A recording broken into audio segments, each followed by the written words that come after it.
Hello and welcome back to another review. मेरा नाम सजाद इम्तियाज़ और मैं अभी देख के निकला हूँ भूल भुलैया 3। तो इस मूवी के बारे में बात करने से पहले मैं ये बात बता दूं कि इस रिव्यू के अंदर थोड़े से स्पॉइलर भी हो सकते हैं। तो इसलिए अगर किसी ने मूवी नहीं देखी है तो जाके पहले मूवी देख ले, उसके बाद आके ये रिव्यू देख ले। लेकिन अगर मैं अब मूवी की बात करूँ उससे पहले स्टार कास्ट के बारे में बात कर लेते हैं। इसमें है तृप्ति डिमरी है, कार्तिक आर्यन है जिसने रू बाबा का किरदार अदा किया है, छोटे मियाँ है जो उसके बाद जो कि यूट्यूब की अक्सर वीडियोस में आ चुका है, टीएसपी में यहाँ से आता है। उसके बाद जब विजय राज है, संजय मिश्रा है, राजपाल यादव है। तो ये इनके जो मोटी मोटी स्टार कास्ट है यही है। लेकिन अब बात करते हैं इस मूवी की स्टोरी लाइन के बारे में। स्टोरी लाइन यही है कि रूप बाबा जो है अपनी छिछोरी हरकतें कर रहा है, वो लोगों को लूट रहा है, ठगी लगाने लगा हुआ है। तो एक दिन उसे पता लगता है कि जी किसी रियासत में वो शहजादा है, उसका एक तरह से रीबर्थ हुई है, पुनर्जन्म जो कहते हैं। तो उस चक्कर में जो है ये जाता है उस रियासत में जाके अपनी जो है हुकूमत इसने लेनी है, क्योंकि अब दोबारा इसका जो है रीबर्थ हुई है तो क्यों ना जाके तो वहाँ पे कंट्रोल संभाला जाए। लेकिन जब वहाँ पे जाता है तो इसे पता लगता है कि जो महल है उस जगह का वो वहाँ पर भूतिया है। महल के अंदर मंजुलिका का भूत है। मंजुलिका को इन्होंने अच्छा रगड़ा हुआ, पहली फिल्म से शुरू हुई है बेचारी मशहूर होके, तो उसको अभी तक खींच रहे हैं। तो खैर मंजुलिका का भूत है, उसको महल को बेचना है इन्होंने। उसके मंजुलिका का बेसिकली इनकी पेशन गोई है, या फिर एक कह लें कि प्रिडिक्शन है कि जब वापस इसका पुनर्जन्म होगा या फिर रीबर्थ होगी तो ये आके मंजुलिका को मारेगा। तो बस फिल्म की यही कहानी है मोटी मोटी के अब इन्होंने जो है महल के अंदर शिफ्ट करना है, उसके बाद जो वहाँ पर रह के इस महल को बेचने की कोशिश करनी है ताकि पैसे कमाए जा सकें। और फिर उसके बाद यही यानी कि 3 घंटे तक ये ड्रैग होती है मूवी। तो अब बात कर लेते हैं मूवी की स्टोरी लाइन मेरे ख्याल से जो है कॉन्सेप्ट अच्छा था, लेकिन जो 3 घंटे की जो इन्होंने टाइम लाइन रखी हुई है, जो मूवी का एक लेंथ मेरे हाथ से घंटे डेढ़ की हो सकती थी। मूवी जो है बहुत ज़्यादा ड्रैग करती है। मूवी के अंदर इन्होंने दिखाया हुआ जी राजा महाराजा जो वहाँ पे रह रहे हैं, जो महल के मालिक हैं, जो इंतज़ार कर रहे हैं कार्तिक आर्यन का आने का, रू बाबा के आने का। तो वो लोग जो इतनी करीबी में रह रहे हैं कि वो तबेले के अंदर ज़िंदगी गुजार रहे हैं। विजय राज जो है उसको जो है इन्होंने यानी कि महाराज का करेक्टर तो दिया हुआ है, लेकिन महाराज वो है कि जो रन फिल्म में विजय राज का कवा बिरयानी वाला सीन था उसको रिपीट कर रहा है। यहाँ पर लोगों को कवे की बिरयानी खिलाने लगा हुआ है। तो अभी आहिस्ता आहिस्ता मैं मूवी के बारे में बात करता हूँ, क्योंकि मूवी बहुत ज़्यादा प्रॉब्लमेटिक है। यहाँ पर जो एक सिलसिला चल रहा है मूवियों के अंदर एक चीज़ का, उसके बारे में बात करते हैं।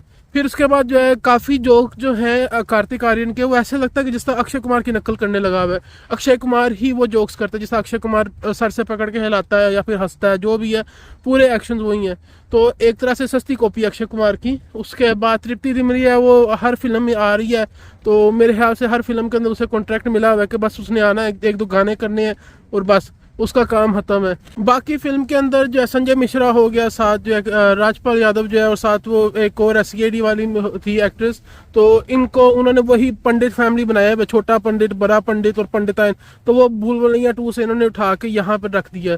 तो काफ़ी चीज़ें आपको यहाँ पर लगेंगी कि आप पहले देख चुके हो, किसी न किसी मूवी में कहीं ना कहीं किसी जगह पे आपने उस चीज़ को पहले नोटिस किया है। अच्छा, एक चीज़ के बारे में बात करना भूल गया, जो मंजुलिका है इसके अंदर माधुरी दीक्षित और विद्या बालन है, जो कि दोनों ने मंजुलिका का कैरेक्टर प्ले किया है through out the movie. And पे आके थोड़ा सा चेंज हो जाता है, लेकिन वो जो है आती हैं उनका इंट्रोडक्शन एक तो काफ़ी फोका सा होता है कि काफ़ी आपको वर्ड लगता है कि एकदम ही अचानक ही आ गई हैं, ना उनका कोई बैक स्टोरी है, ना उनके कोई आने का मकसद पता लग रहा है। क्योंकि जो पंडित फैमिली है वो महल के अंदर रहने लगी, वो उन्हें कुछ मसला ही नहीं पड़ा, 2 सालों से वहाँ पे रह रहे हैं बड़े मस्त होके। मंजुलिका उन्हें कुछ कहती नहीं है। फिर इवेंचुअली उन्हें पता लगता है कि मंजुलिका कहीं और कैद थी। फिर पूरा एक चक्कर शुरू होता है, पूरी हॉन्टिंग जो है शुरू होती है महल के अंदर, क्योंकि अब ये लोग आ चुके हुए हैं। तो अब इसे ओबियसली इन्हें डराना भी है। तो जब ये डराए जा रहे होते हैं तो उस वक्त इन्हें पता लगता है कि बेसिकली एक राजा था जो अपने बेटे को जो है, उसके पहले बेटा नहीं था, उसकी बेटी थी मंजुलिका, उसको जो है हुकूमत के लिए तैयार कर रहा था। वो काफ़ी अच्छी थी निशाने लगाने में और जो है इनके हर चीज़ में परफेक्ट थी। लेकिन जब शहजादा पैदा होता है, शहजादे को जो सा हुकूमत दे दी जाती है, फिर मंजुलिका अपने भाई को मार देती है। तो इन्हें यही लग रहा होता है थ्रू आउट द मूवी, और यही चक्कर चल रहा होता है कि मंजुलिका ने जो है दोबारा से, क्योंकि अगेन री इनकारनेशन हुई है, कार्तिक आर्यन दोबारा पैदा हुआ है, तो उसको फिर मारेगी और फिर अपना जो है थ्रोन उससे या अपना तख्त जो है उससे वापस लेना है। लेकिन मसला ये, अब इन्होंने जब मंजुलिका की दिखाई है एंट्री दिखाई है, क्योंकि उस टाइम तक जो है दोनों आ चुकी है, माधुरी दीक्षित और जो है विद्या बालन है। तो अब इन्होंने दिखाया है महाराजा नहीं मरासी है, कि वो पहले टाइम पे दिखाते हैं कि जी जो है राजे महाराजे होते थे अपनी बेटियों को अपनी बीवियों को किसी के आगे नहीं आने देते। यहाँ का जो महाराज दिखाया है वो बकायदा मुजरा करा रहा है अपनी बेटियों को, बड़ा प्राउड फील कर रहा है, क्या बात है, क्या नाच रही है मेरी बेटी, देखो मेरी दोनों बेटियां नाचने लगी हुई है, क्योंकि दोनों जो शरारती हैं। इसके अंदर बाद में पता लगता है कि दोनों जो है यानी कि ट्विंस थी, एक तो ट्विंस नहीं लेकिन बहनें थी, और कार्तिक आर्यन बैठा हुआ, क्या बात है मेरी बहनें नाच रही हैं। तो अब आते हैं मूवी के मेन इशू के ऊपर, जो मेन मूवी के अंदर जो मसला है। इस चीज़ के बारे में मैं अपने पिछले रिव्यूज में भी बात कर चुका हूँ कि आजकल काफ़ी ज़्यादा जो है पुश किया जा रहा है एक एजेंडे को, हर मूवी के अंदर जो है दिखाया जा रहा है कि एक तो आदमी फुस है, आदमी कुछ नहीं कर सकते हैं, या तो औरतें एम्पावर कर रही हैं, औरतें जो है एंड पे आके लीड लेती हैं, या फिर खुसरों को बहुत ज़्यादा इन्होंने प्रोमिनेंस दी है। और इसमें भी यही होता है, कार्तिक आर्यन, मैं अब यहाँ स्पॉइल करने लगूँ, कार्तिक आर्यन खुसरा है।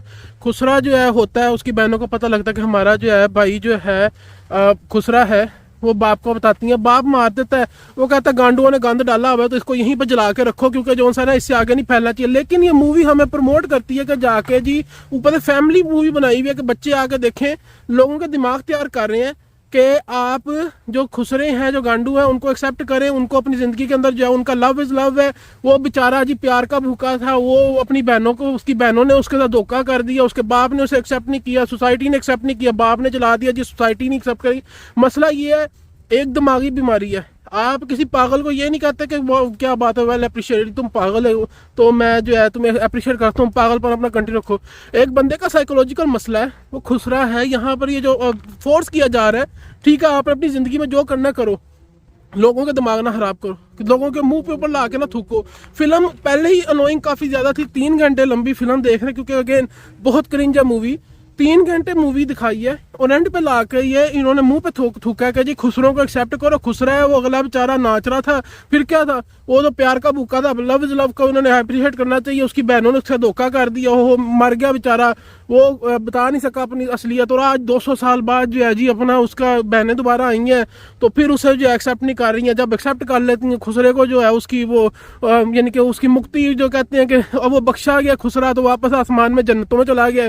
तो मसला ये है कि अगर तो इन लोगों ने ये जो बच्चों की, क्योंकि अगेन जैसा मैं पहले बता रहा हूँ कि दिमाग बच्चों का तैयार किए जा रहे हैं, अगली जनरेशन के अंदर एक्सेप्टेंस डाली जा रही है इस चीज़ के बारे में, इस चीज़ को प्रमोट किया जा रहा है कि आप जो है अगेन बंदे किसी ने काम किए, औरतें हर चीज़ करती हैं, औरतों की वजह से सब कुछ चलता है। दूसरी बात यह है कि खुसरों को एक्सेप्टेंस होनी चाहिए, खुसरे जो है वो भी इंसान है, हर किस्म का जो है बंदे को एक्सेप्ट करो। भाई क्यों एक्सेप्ट करें, हर बंदे की आइडियोलॉजी। फ्रीडम ऑफ स्पीच किस चीज़ का नाम है, फ्रीडम ऑफ स्पीच जो है चाहे कोई माने ना माने, लेकिन डेमोक्रेसी में हर बंदे की राय मैटर करती है। लेकिन ये नहीं होता कि आप जो है किसी के ऊपर जाकर थोपना शुरू कर दो उस चीज़ को कि नहीं आप खुसरों को एक्सेप्ट करो। तो मेरे ख्याल से पूरी मूवी का जो फॉल है ना, यहाँ पे एंड पे आके हुआ कि इन्होंने एक तरह से खुसरों को जो है ऊपर चढ़ाने की कोशिश की है कि जी दिमाग में ऊपर, वहाँ पे बच्चों को ला के दिखा रहे हैं कि देखो। फिर अगेन उसका जो बैकग्राउंड म्यूजिक है वो इस तरह का डाला हुआ है कि जी बहुत ज़्यादा जी दुख लग गया बंदे को। तो मेरे ख्याल से तो मूवी इसी वजह से जो है मुझे तो अच्छी नहीं लगी, मेरे तरफ से तो मूवी जो है बिल्कुल बेकार है।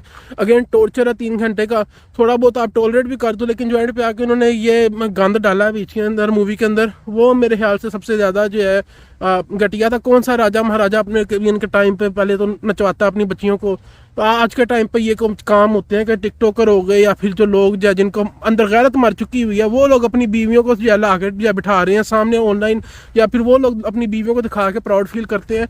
वो लोग जो है अब बंदा क्या करे, उनकी गैरत मरी हुई है कि अपनी बीवियों को ला के तो काम वगैरह कराते हैं, वटेवर उनका मसला है। मसला यहाँ पर यह है कि आप एक पुराने टाइम के अंदर दिखा रहे हो कि जितना एडवांस राजा था कि जी अपनी बच्चियां नचवाने लगा हुआ है, वो उसका गैरत मर गई है बेचारे की।